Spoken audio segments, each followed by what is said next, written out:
don't think it's right to make those comparisons. It's completely different. And the Prime Minister said yesterday, I think almost in the same breath, talked about the diverse country that we are and that being part of our strength. I'm not saying it is Enoch Powell. I'm saying, did he know? Did his speechwriters know? Did you know that he was echoing Enoch Powell? And are you uncomfortable with it? You know, everybody always gets caught up in focusing on different phrases and so on, but we do have to get... Labour in meltdown. Starmer told to quit by his own MPs.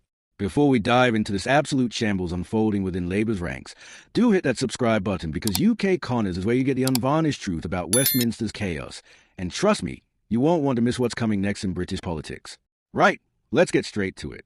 The ink has barely dried on Labour's annual conference programme. The champagne glasses have just been cleared away. And what happens? The knives come out, not from the opposition benches, mind you, but from within Labour's own parliamentary ranks. This isn't your garden variety grumbling over policy minutiae or the usual factional squabbling that Westminster thrives on. No, this is two sitting Labour MPs standing up in public, at their own party's conference no less, and essentially telling the Prime Minister he's a dead man walking. The audacity is rather breathtaking, isn't it? Richard Burgon and Kim Johnson have decided that diplomatic silence is no longer an option. These aren't backbenchers known for theatrical rebellion or attention-seeking antics. They've looked at the polling data, they've walked their constituencies, they've heard the whispers in the tea room, and they've come to a conclusion that would have been unthinkable just months ago when Labour swept to that landslide victory everyone's already forgetting about. Their verdict?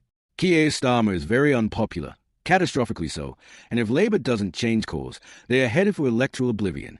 Imagine having the brass neck to say that about your own Prime Minister, the man who delivered you government, while standing at your party's annual gathering. It's almost Shakespearean in its brutality. Now, Burgon didn't mince his words, did he?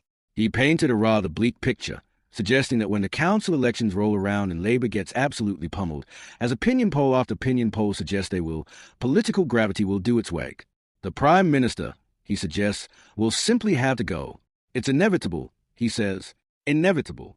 That's quite the prophecy to deliver about your own party leader. He went so far as to suggest this might very well have been Starmer's last conference as Prime Minister. Let that sink in for a moment. We're talking about a man who won a landslide victory in 2024, and before he's even had a chance to properly arrange the furniture in Number 10. His own MPs are measuring the curtains for his successor. And Kim Johnson from Liverpool, she wasn't pulling her punches either. When asked a rather pointed question about whether Labour could possibly reconnect with a traditional working-class base, the very people who built the Labour movement from the ground up, the ones whose grandparents founded the party in trade union halls and working men's clubs, she essentially said not under this leadership. The implication is devastatingly clear. Labour can win back the working class, but only under new direction. New direction. That's political speak, for we need a new leader, and we need one rather urgently. It's the kind of coded language that Westminster understands perfectly well, even if it's wrapped in diplomatic phrasing for the cameras. What makes this whole spectacle particularly fascinating is the timing. Labour has been in government for barely a year. 12 months. They won that landslide everyone was talking about. They got a commanding majority in Parliament. They control the machinery of government.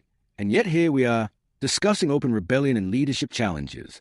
How on earth did we get here so quickly? The answer, rather uncomfortably for Starmer, lies in those opinion polls that keep getting worse, in the disconnect between Westminster and the constituencies, in decisions that have baffled traditional Labour voters who thought they were voting for something different. The Labour party machine, of course, has gone into full defensive mode. They've wheeled out the usual talking points, reminding everyone that Starmer took Labour from one of its worst electoral defeats in history to that landslide in 2024. Fair point, one might say.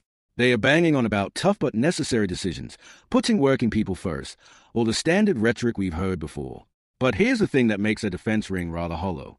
If everything is going so swimmingly, if these tough decisions are so popular, if working people are being put first, then why are the opinion polls catastrophic? Why are two of your own MPs standing up at conference calling for the Prime Minister's head? The cognitive dissonance is rather spectacular. The party source who issued that defensive statement mentioned that while reform feeds off division and decline, Labour is driving forward change to make working people better off. But that's precisely the problem, isn't it? Reform is indeed feeding off something, and that something appears to be Labour's own support base abandoning ship.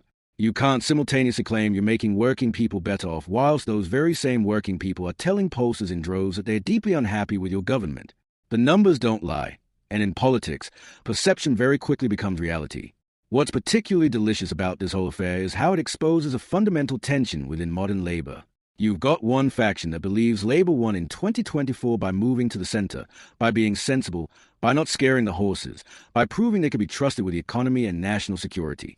Then you've got another faction, represented rather vocally by Bergen and Johnson, who look at the polls and the council election projections and say, hold on, we've abandoned our core vote, we've lost touch with working-class communities, and we're about to pay a devastating price for that miscalculation. Both sides can't be right, and the battleground for Labour's soul is playing out in real time, in public, at their own conference. The reference to political gravity is rather apt, isn't it? In physics, what goes up must come down. In politics, leaders who lose the confidence of their parliamentary party, who see their poll numbers crater, who face electoral annihilation, well, they tend not to survive. It's happened to prime ministers before, from all parties. Margaret Thatcher won 3 elections and was still forced out by her own MPs. Tony Blair, Labour's most electorally successful leader, was pushed aside. Theresa May, Boris Johnson, Liz Truss, all removed by their own parties when the numbers stopped adding up. Political gravity indeed. Starmer might have won big in 2024, but in Westminster, you're only as good as your last poll, and his last several polls have been absolutely dreadful. The question now becomes whether this is just noise from the usual suspects on Labour's left flank, the ones who never really liked Starmer anyway, or whether it represents something more significant, the first tremors of an earthquake that could reshape Labour's leadership. Bergen and Johnson aren't exactly Starmer loyalists. True, but the very fact they feel emboldened enough to say this publicly suggests they believe there's an audience for within the parliamentary party. You don't go on record calling for your prime minister to quit unless you think there's support for that position, unless you've tested the waters and found them receptive. The council elections that Bergen referenced are going to be absolutely crucial. If Labour gets hammered, and all indications suggest they might, then the pressure on Starmer will become immense. You can dismiss 2 MPs calling for your resignation. You can't dismiss a wholesale rejection by voters across the country. That's when the letters start going into the 1922 committee equivalent. That's when the WhatsApp groups start buzzing with talk of leadership challenges. That's when cabinet ministers who've been loyally defending the prime minister start having quiet conversations about succession planning. It's how these things always unfold, predictable in their brutality.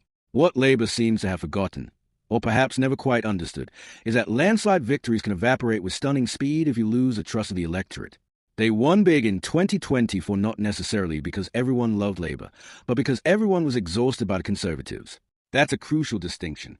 When you win by default rather than by inspiring enthusiasm, your mandate is fragile.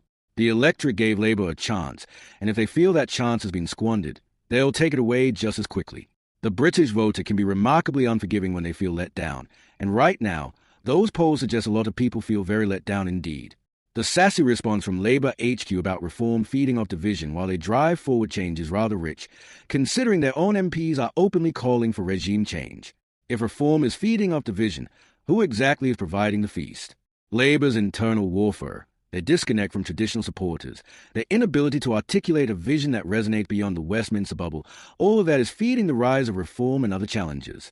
You can't blame your opponents for exploiting your weaknesses when you're the one creating those weaknesses in the first place. Kim Johnson's comment about reconnecting with the working class under new direction is particularly cutting because it gets to the heart of Labour's existential crisis. The party was founded to represent working people. That was its entire raison d'etre. And yet here we are with a Labour MP saying they can only fulfill that mission by getting rid of their current leader. It's an admission that something has gone fundamentally wrong, that the party has lost its way, that the connection between Labour and the people it claims to represent has been severed. That's not a minor problem you fix with better messaging or reshuffle. That's a crisis of identity and purpose. The phrase lower political gravity that Bergen used is going to haunt Starmer because it suggests inevitability. Not possibility, not risk, but inevitability. When your own MPs start talking about your demise as inevitable, you're in serious trouble. It means they've already written you off. They're already thinking about what comes next. They're already positioning themselves for the post-Starmer era. The Prime Minister might still be in number 10, but in the minds of some of his MPs, he's already gone. That's a devastating place to be, politically speaking. So where does this leave us?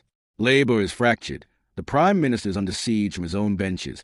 The polls are catastrophic, and council elections are looming that could turn this simmering crisis into a full-blown meltdown. Starmer's defenders will point to that 2024 landslide and argue that panic is premature. His critics will point to those opinion polls and argue that panic is entirely justified. The truth, as always in politics, probably lies somewhere in between. But one thing is absolutely certain. The next few months are going to be absolutely brutal for Keir Starmer, and if those council elections are as bad as everyone expects, well, political gravity might indeed do its work. This is a kind of drama that makes British politics simultaneously fascinating and utterly exhausting, and you can bet UK Connors will be here to cover every twist, every betrayal, every desperate maneuver as this plays out.